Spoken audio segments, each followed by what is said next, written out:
আসসালামু আলাইকুম। কানিজ রেসিপির আজকের আয়োজনে রয়েছে আপনাদের জন্য আরও একটি গুরুত্বপূর্ণ রেসিপি। আজ আমি আপনাদের কাঁচামরিচ কিভাবে খুব সহজে পাউডার করে রেখে আপনি সারা বছর কাঁচামরিচ খেতে পারেন, সেজন্য আমি কাঁচামরিচ পাউডার করার পদ্ধতিটি আপনাদের সাথে শেয়ার করব। তার আগে আমি কাঁচামরিচের কিছু গুণাগুণ সম্পর্কে আপনাদের জানিয়ে দিচ্ছি। কাঁচামরিচ সাধারণত আমরা আমাদের খাদ্যের স্বাদ বাড়াতে ব্যবহার করি, কিন্তু এই কাঁচামরিচের ভিতরে রয়েছে বিশেষ এক উপাদান ক্যাপসাইকিন, যা মরিচের ঝাল বাড়ায়।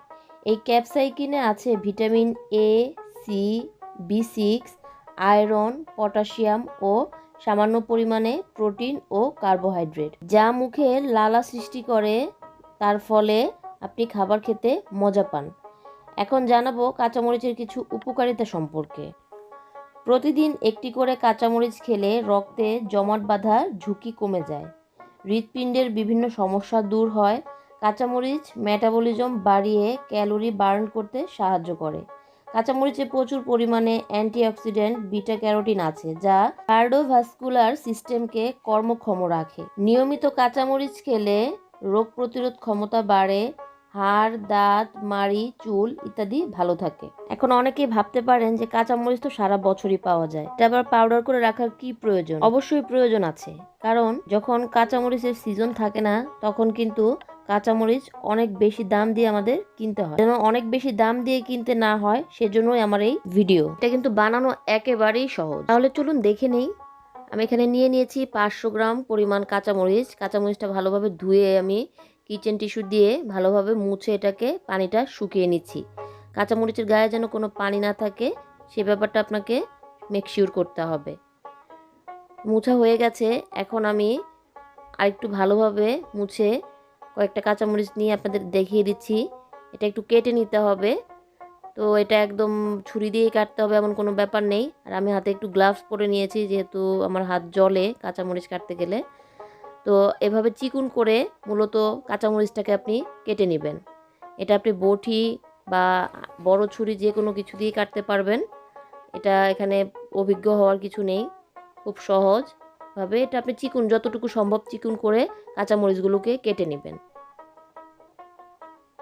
তো আমার সবগুলো কাঁচামরিচ কাটা হয়ে গেছে। এখন এগুলোকে আমার রোদে শুকাতে হবে। তো আমি এগুলোকে একটু ছড়িয়ে দিব ডিশের মধ্যে। সিলভারের অথবা স্টিলের ডিশ নেওয়ার চেষ্টা করবেন, তাহলে তাড়াতাড়ি শুকাবে।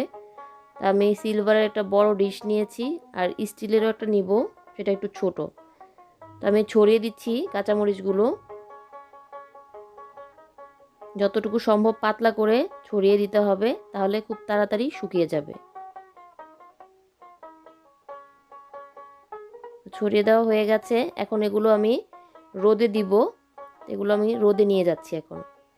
এই তো আমি ছাদে রোদে দিয়ে দিলাম। এটা আমি ফিরে আসছি শুকিয়ে যাওয়ার পর। ফাইনালি 3 দিন রোদে দেওয়ার পর আমার মরিচগুলো শুকিয়ে এই অবস্থায় এসছে, এবং দেখতেই পাচ্ছেন মরিচগুলো কিন্তু একদম শুকিয়ে ক্রিস্পি হয়ে গেছে। দেখতেই পাচ্ছেন একদম কিন্তু ভেঙে যাচ্ছে। এখন আমি এগুলোকে ব্লেন্ডারের জারে দিয়ে গুঁড়া করে নেব। তো ব্লেন্ডারের জার নিয়ে নিয়েছি।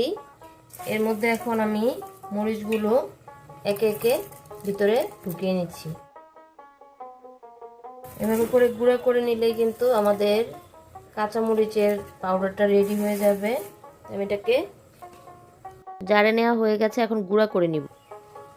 তোমার চিলি পাউডার কিন্তু রেডি হয়ে গেছে, দেখতেই পাচ্ছেন একদম কিন্তু স্মুথ। আমি এখন একটু বাটিতে নিয়ে আপনাদের দেখাচ্ছি। এই তো তৈরি হয়ে গেল খুবই অল্প সময়ে ঝটপট চিলি পাউডার। এই চিলি পাউডারটি আপনারা সালাদ, রান্নায় সব কিছুতে ইউজ করতে পারবেন মরিচের মতোই, এবং এটি বছর জুড়ে আপনি সংরক্ষণও করতে পারবেন। সংরক্ষণের জন্য আপনি শুকনা এয়ারটাইট বয়ম ব্যবহার করবেন, আর যখন প্রয়োজন মুখটা খুলে শুকনা চামচ দিয়ে প্রয়োজন অনুযায়ী বের করে আবার এয়ারটাইট করে রেখে দিবেন। তাহলে আর কেন আপনি বেশি দাম দিয়ে মরিচ কিনে খেতে যাবেন। আশা করি ভিডিওটি আপনাদের উপকারে আসবে। যাদের ভালো লাগবে তারা অবশ্যই বাসায় ট্রাই করতে পারেন। আজ তাহলে এ পর্যন্তই। সবাই সুস্থ থাকবেন, ভালো থাকবেন, নিরাপদে থাকবেন।